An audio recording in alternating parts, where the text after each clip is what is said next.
السلام علیکم ورحمۃ اللہ وبرکاتہ۔ آئیے آج ہم سورہ فاتحہ کا ترجمہ کرتے ہیں۔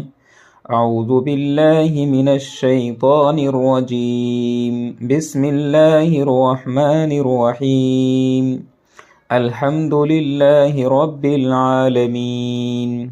تمام تعریفیں اس اللہ کے لیے ہے جو تمام جہانوں کا رب ہے۔ الرحمن الرحیم، جو رحمان ہے جو رحیم ہے۔ مالک یوم الدین، جو بدلے کے دن کا مالک ہے۔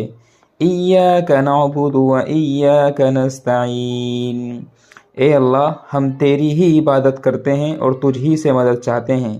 اہدنا الصراط المستقیم، اور اے اللہ تو ہمیں سیدھے راستے کی ہدایت دے۔ صراط الذین انعمت علیہم، ان لوگوں کا راستہ جن پر تو نے انعام فرمایا۔